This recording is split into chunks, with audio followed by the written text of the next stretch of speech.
I mean, it was really important to us to make this into a globe-trotting adventure, and so that you get to sit on your couch and go all across the world and have an amazing.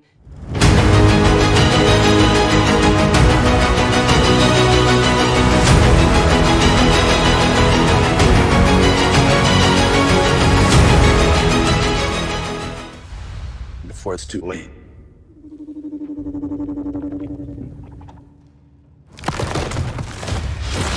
Oh my God, go! This world, it's not ours. Believe me.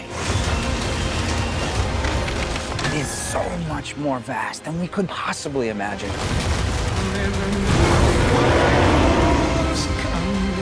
These monsters and Monarch. Hey, it's Jim Alexander with Real Talker. Yes, I'm not a monster. I'm alive. Well, Tori, I have so many questions, only a short time, so I'm just going to jump into it all. Fantastic.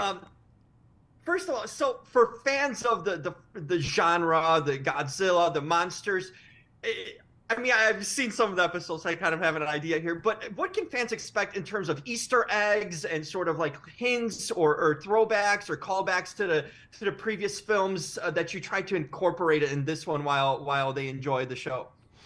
I mean, I think that's something they'll have to show up to see, but I think that the show is something that is going to be satisfying for everyone, and we definitely want our monster fans to come and to feel like the show's for them. But what's also exciting about our show is that you don't have to have seen any of the movies or know the canon to also fall in love with it and find your place.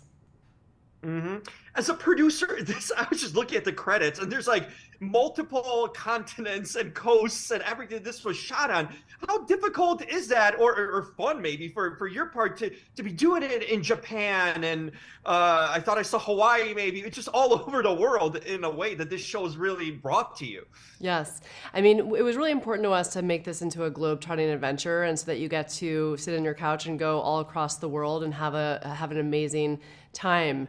And it's something where, I have to credit our incredible production team because they made it feel seamless. It was a lot of math and a lot of prep ahead of time, but we're also juggling two different timelines, which was also complicated because it's different characters in different places. And it was busy, but it was really fun. And we had such a passionate team of really talented people. So, that's when it always feels like it's working. You're having a great time. Did you ever think about, like, when you do a show like this, as opposed to a movie, you have so much more time to kind of work this out and tell the story more. Do you have in mind, like, more seasons and more to the story already ready to go in a sense? I'm assuming it's going to do well because it looks great and the fan base is waiting for this. But do you already have plotted out future seasons, more episodes at this moment? Or is that something you kind of wait for till this starts rolling? Well, we always have hopes, dreams, and ambitions, but it's really up to audiences to tune in to give us those legs. Mm-hmm. No question about it. What was for you the biggest challenge on doing such a big scale show? Because like I said, most of these Apple shows, they look like movies. I mean, the production values are so high and looks really high quality around. But what's the most difficult challenge for you to, in a sense, to navigate through?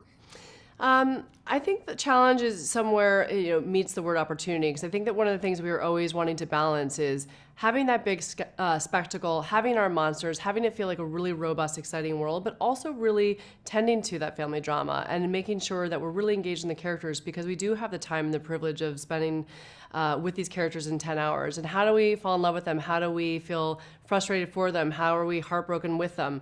And trying to always deliver on that in an authentic way was something that we were always on top of. When you saw the rough cut, I guess, of the first episode or whatnot, what was your first reaction when you finally saw the vision of planning and all that, but when you finally see the visual of it, of what you created? Do you remember your reaction you had? Well, it's so funny because with these big VFX productions, the rough cut is something where you're always sort of like, oh, is it working? Because you don't have your monsters in it yet. You don't have all of your VFX. You have, your shots that you've planned to make it a more dynamic background. What was so exciting was, I think that we all felt like little kids with popcorn in our laps watching it for the first time when the VFX was finished, when Leo Ross had done his amazing score, and you're seeing it for the first time truly finished, because we watched so many iterations of it, of course, and really sort of examining the VFX to make sure it's absolutely perfect. But when it actually is done, it's so incredible, and you do feel like this is why I do this for a living. Fantastic. I guess I want to wrap it up by saying, in terms of what you've accomplished with this and other stuff you produced, do your ambitions get higher? Like, do they raise expectations for your future work when you do something like that? Or it's like, oh, I don't know how to top it next. I think that you always wonder how you're going to top it next, and then you hope that you do. I think that we always want to raise the bar, and we always work really hard to just try to make the best entertainment we possibly can. I think you're well on your way to creating more great things, but this looks fantastic all around. It's a very cinematic look and feel, and it's top notch. So great work on that, and excited to see hopefully more of this. Thank you so much.